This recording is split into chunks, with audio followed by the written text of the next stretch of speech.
এই শরীরের একটা গুরুত্বপূর্ণ অঙ্গ। আজকে কিডনি নিয়ে আলোচনা করব। কিডনি বাড়িতেই কিভাবে আপনি টেস্ট করবেন, এই 4টা প্রসেস বলবো। এই 4টা প্রসেসের মাধ্যমে আপনি নিজেই বুঝতে পারবেন যে আপনার কিডনি কতটা সুস্থ। আপনি কি জানেন কিডনি 90% খারাপ না হওয়া পর্যন্ত আপনার শরীর আপনাকে বুঝতেই দিবে না যে আপনার কিডনি খারাপ হয়ে গেছে। তো কিডনি একটা শরীরের ভাইটাল অঙ্গ। যদি আপনার এই 4টা প্রসেসের মধ্যে আপনার একটাও খারাপ দেখেন, অবশ্যই ডাক্তারের সাথে পরামর্শ করবেন। কিডনি ড্যামেজ সাইলেন্টেরই হয়, তাই একে সাইলেন্ট কিলারও বলা হয়। যখনই আপনার কিডনি ব্যথা চালু হবে এবং বমি বমি ভাব আপনার আসবে, তখন মোটামুটি 70% কিডনি খারাপ হওয়ার চান্সেস থাকে। তাই সাবধান হয়ে যান। 4টি সায়েন্টিফিক হোম টেস্ট আমি বলছি। সেটা হচ্ছে, প্রথমটা হচ্ছে ইউরিন টেস্ট। আপনার কিডনির মেন কাজ হচ্ছে রক্তকে সাফাই করা, ভেস্ট নোংরাকে প্রস্রাবের মাধ্যমে বের করা। রাত্রে শুয়ে যখন সকালে আপনি ইউরিন করবেন, সেই ইউরিনটা কাচের পাত্রে নেন। যদি ইউরিন ঝকঝকে দেখায়, ভাববেন বেশি জল পান করছেন। এটি কিডনি খারাপের জন্য নয়, কিন্তু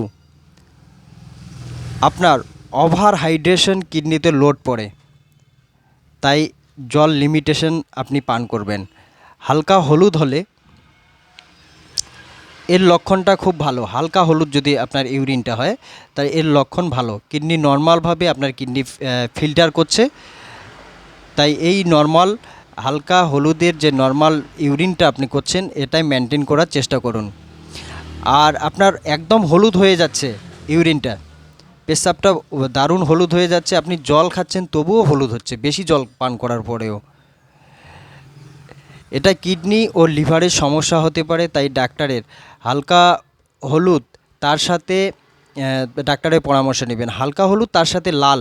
যদি আপনি বিটরুট না খেয়েও আপনার লাল ব্লাড লাল হয়ে আসছে ইউরিনটা, তাহলে এটাকে ব্লাড ইউরিন অর্থাৎ হেমাটোরিয়াও এটা হতে পারে। আপনার ডাক্তারকে অবশ্যই দেখাবেন।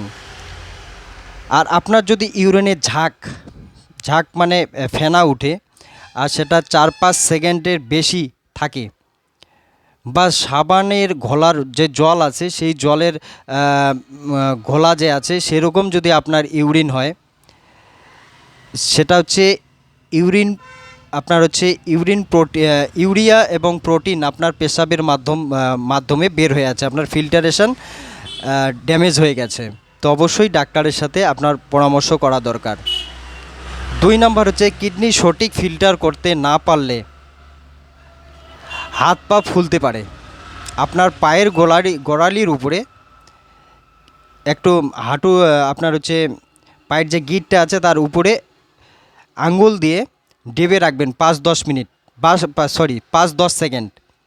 ডেবে রাখার পর দেখবেন যদি সঙ্গে সঙ্গে আঙ্গুল উঠালেন, সঙ্গে সঙ্গে যদি স্কিন আপনার কি হয়, সমান হয়ে যায়, তাহলে কোনো ভয় নেই। কিন্তু যদি গর্ত হয়ে যায় তাহলে সমস্যা হতে পারে। একজন সুস্থ মানুষ 3 নাম্বার, একজন সুস্থ মানুষ 24 ঘন্টায় 4 থেকে 8 বার ইউরিন পাস করে, এটা নর্মাল রেঞ্জ। হেলদি কিডনি অনেক সতর্ক থাকে, রাতে ইউরিন ফ্লো কম করে। 6 থেকে 8 ঘন্টার মধ্যে যদি আপনি 2-3 বার, রাত্রে যখন আপনি ঘুমাচ্ছেন তখন যদি রাত্রে 3-4 বার আপনি যদি ইউরিন করতে উঠেন, তাহলে অবশ্যই আপনার ডাক্তারের পরামর্শ নেওয়া উচিত। 3 লিটারের বেশি ইউরিন হওয়াটাও এটা খারাপ। 4 নাম্বার হচ্ছে, আপনি কাজ না করেও শরীরের অলসতা দুর্বলতা লেগেই থাকে। সবাই কম বেশি জানে কিডনি শুধু ফিল্টারে কাজ করে, কিন্তু কিডনি হরমোন ফ্যাক্টরি। কিডনি একটা স্পেশাল হরমোন তৈরি করে, যার নাম হচ্ছে ইপিও। এটি আপনার বোন মেরুকে অর্ডার দেয় যে যাও আর রেড ব্লাড সেল তৈরি করো। রেড ব্লাড সেল অর্থাৎ হচ্ছে আরবিসি। আপনার শরীরের আরবিসি আপনার শরীরের অক্সিজেন নিয়ে দৌড়ায়, আর এবং শরীরকে আপনার এনার্জেটিক রাখে। তো কিডনি সুস্থ রাখতে গেলে প্রথমে অবশ্যই যদি এরকম কিছু সিমটম আপনার শরীরে থাকে, ডাক্তারের পরামর্শে কেএফটি টেস্টটা করে নেবেন। আর কিছু সতর্ক জিনিস, এই কেএফটি টেস্টটা করে নেবেন। 2.5 থেকে 3 লিটারের বেশি জল পান করবেন না বা কমও পান করবেন না। লবণ আপনার কম খাবেন। আর ডাক্তারের পরামর্শ ছাড়া ডেইলি আপনি পেইন কিলার নেবেন না। এই সাবধানতা অবলম্বন করুন। নেক্সটে আর একটা ভিডিও দেবো কীভাবে কিডনি আপনার সুস্থ থাকতে পারে। তো নেক্সট ভিডিওটা আমি দিব।